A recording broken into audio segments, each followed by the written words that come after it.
क्या alien visitor पहले ही पृथ्वी पर आ चुके हैं? शायद वो आ चुके हैं और हम उन्हें पहचान ही नहीं पा रहे। हो सकता है कि वो हार्ड, मांस, मेटल या ऐसी किसी चीज के ना बने हो जिसे हम छू सकते हैं। अगर वो एलियन यहां डिजिटल लाइफ फॉर्म में हुए तो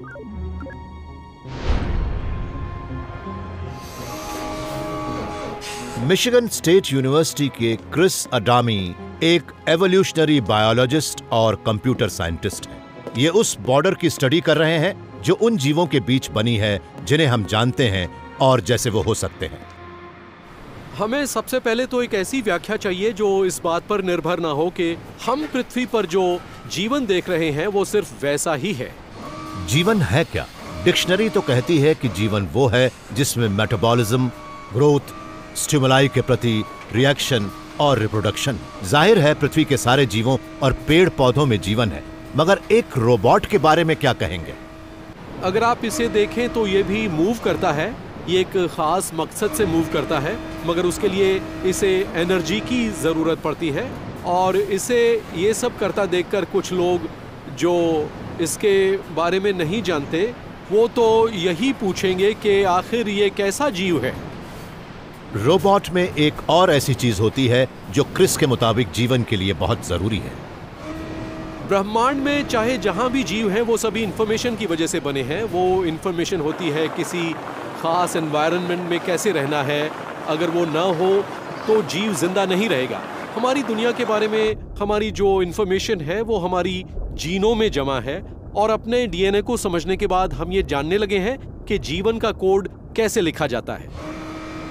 इन रोबोट के पास भी वो इंफॉर्मेशन होती है जिनसे वो ये समझ लेते हैं कि किसी खास एनवायरनमेंट में कैसे रहना है और वो इंस्ट्रक्शन उन्हें अपनी प्रोग्रामिंग से मिलते हैं। हम ये मान सकते हैं कि इस रोबोट में भी जान है, सिर्फ इस वजह से नहीं कि ये अपने जैसा दूसरा रोबोट बना सकता है, बल्कि ये अपनी प्रोग्रामिंग की कॉपी करके उसे उस रोबोट में भी डाल सकता है जिसे इसने बनाया है। अगर ये ऐसा करने लगता है तो ये रोबोटों की पूरी फौज खड़ी कर लेगा। लेकिन सच तो यही है कि इसमें जान नहीं है। इसे उन लोगों ने प्रोग्राम किया है जिन्होंने इसे बनाया था, जबकि वास्तविकता तो ये है कि ये रोबोट अगर चाहे तो अपनी मर्जी से कुछ भी नहीं कर सकता। चूंकि इस रोबोट के लिए हमारे सारे ऑपरेटिंग इंस्ट्रक्शन बाहर से आ रहे हैं, इसलिए ये खुद अडेप्ट या इवॉल्व नहीं कर सकता। मगर इसका मतलब ये नहीं है कि किसी आर्टिफिशियल चीज में जान हो ही नहीं सकती। क्रिस मानते हैं कि एलियन डिजिटल लाइफ फॉर्म हर वो काम कर सकती है जो हम कर रहे हैं, और वो एक कंप्यूटर के अंदर रिसोर्सेज को कंज्यूम कर सकते हैं और रिप्रोड्यूस और इवॉल्व भी कर सकते हैं। उन्हें ये बात इसलिए मालूम है कि उन्होंने अपने साथियों के साथ ऐसे ऑर्गेनिज्म बनाए हैं। ये डिजिटल ऑर्गेनिज्म एक वर्चुअल एनवायरनमेंट में रहते हैं जिसे एडेनिव कहते हैं। इनमें से हर डॉट एक अविडियन है जो अलग अलग रंग और प्रजाति को दर्शाता है। ये भी काफी हद तक उन कंप्यूटर वायरस जैसे हैं जो रेप्लिकेट करते हैं और अपनी कॉपी बनाते हैं, मगर ये उनसे थोड़े अलग इसलिए हैं कि ये जब अपनी कॉपी बनाते हैं तो वो कॉपी खराब भी हो सकती है। वो एक तरह का म्यूटेशन होता है और वो कॉपियां डार्विनियन मैनर में इवॉल्व हो सकती हैं, वैसे ही जैसे हम एक पीट्री डिश में करते हैं, मगर इस मामले में वो डिजिटल ऑर्गेनिज्म होते हैं। किसी भी प्रजाति का सर्वाइवल इस बात पर डिपेंड करता है कि उसके म्यूटेशन का रेट सही है या नहीं। जीरो म्यूटेशन का मतलब होता है कि अविडियन सिर्फ अपनी कॉपी बनाएंगे, वो इवॉल्व नहीं होंगे। अगर म्यूटेशन ज्यादा हो गया तो नया वर्जन एक प्रोग्राम नहीं रह जाएगा, सिर्फ डेटा का कुछ रैंडम बिट ही रह जाएगा। क्रिस ने अपने वर्चुअल ऑर्गेनिजम्स को इस तरह से प्रोग्राम किया है कि वो हर जनरेशन में म्यूटेट करें, मतलब ये कि अविडियन खुद इवॉल्व कर सकते हैं। अगर डिजिटल एलियन सचमुच हैं, तो शायद क्रिस उन्हें उन प्रोग्राम के जरिए ढूंढ निकालें जो उनके बनाए जीवन के पैटर्न पर खरे हैं। उन्होंने हजारों साल तक हजारों कंप्यूटर्स पर रैंडम सर्च करने की बजाय सिर्फ एक कंप्यूटर पर एक सेल्फ रिप्लिकेटिंग प्रोग्राम को सिर्फ 20 सेकंड में ढूंढ लिया। क्या क्रिस के पैटर्न से हमारी पृथ्वी के बाहर भी बायोलॉजिकल जीवन का पता लग सकता है?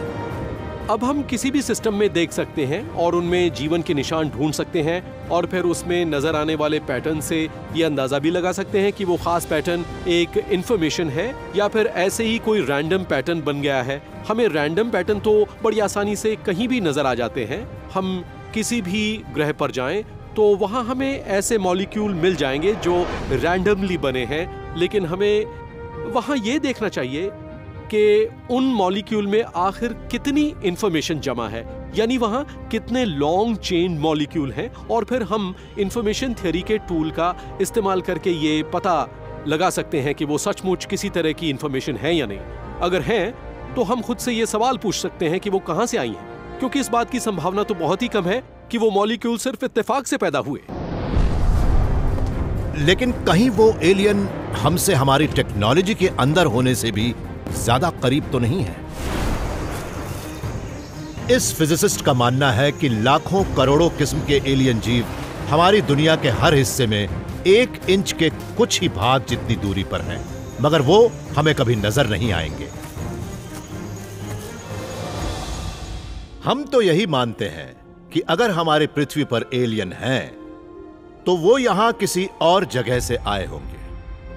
वो चाहे प्रिमिटिव माइक्रोब हो या एडवांस्ड जीव, उन्हें बहुत बहुत लंबा सफर तय करना पड़ा होगा। लेकिन अगर एलियन हमेशा से हमारे करीब रहे हों और वो रियलिटी के एक अलग प्लेन पर हो तब?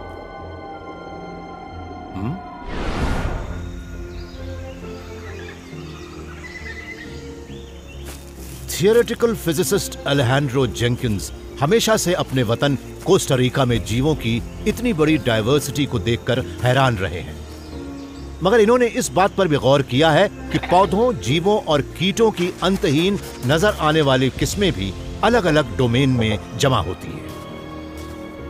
आप खुद ही सोचिए, पेड़ों की फुनगियों का कैनोपी इकोसिस्टम यहाँ समंदर किनारे के इकोसिस्टम से कितना अलग होता है। हम ये भी कह सकते हैं कि समंदर के तल का इकोसिस्टम भी इनसे बिल्कुल अलग होता है।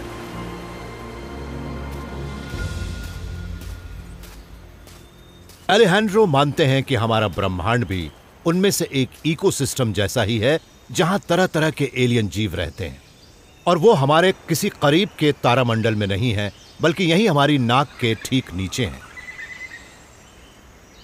उनका कहना है कि वो एलियन हमसे, आपसे या इस मकड़ी के अलावा दूसरी चीजों से 1 इंच के कुछ भाग जितनी दूरी पर हो सकते हैं। अगर उनकी ये बात सही है तो वो हैं कहां? वो एक एडिशनल डायमेंशन में चले गए हैं। वो उन तीनों डायमेंशन से अलग हैं जो हम अपनी रोजमर्रा की जिंदगी में देखते हैं। बहुत से फिजिसिस्ट भी ये मानते हैं कि स्पेस और टाइम के कुछ ऐसे डायमेंशन हैं जिन्हें हम नहीं देख पाते। तो क्या वो एलियन हमारे बीच रह रहे हैं और हम उन्हें अभी तक नहीं देख पाए हैं? हम 3 डायमेंशन से अलग जाकर सोच ही नहीं पाते, इसलिए हम ये मान लेते हैं कि हम 2 डायमेंशन में रह रहे हैं। अब ताश के इस पत्ते की सतह 2 डायमेंशन वाली है, लेकिन अगर हमें एक और तीसरा डायमेंशन भी मिल जाए तो हम इसके बीच कई और पत्ते डाल सकते हैं। तो मेरे पास ये पत्ता है, इसके नीचे मैं एक दूसरा पत्ता डाल सकता हूँ और फिर कई और पत्ते भी।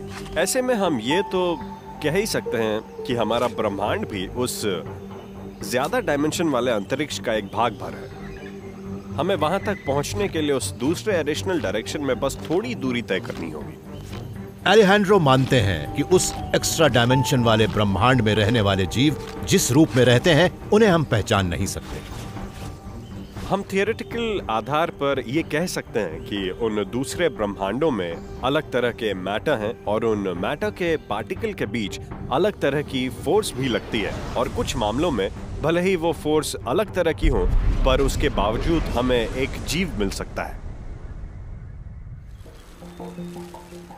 कोस्टारिका के इस जंगली इलाके में एक इकोसिस्टम में रहने वाले जीवों को यह पता ही नहीं कि पास वाले दूसरे इकोसिस्टम में भी कुछ जीव रहते हैं।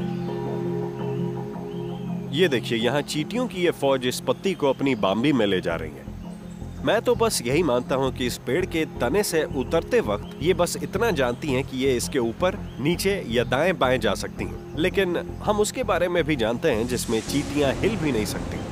जैसे कि एक तितली उस दिशा में भी उड़ सकती है, मगर चींटियों को ये पता ही नहीं कि वहां कोई और भी रहता है।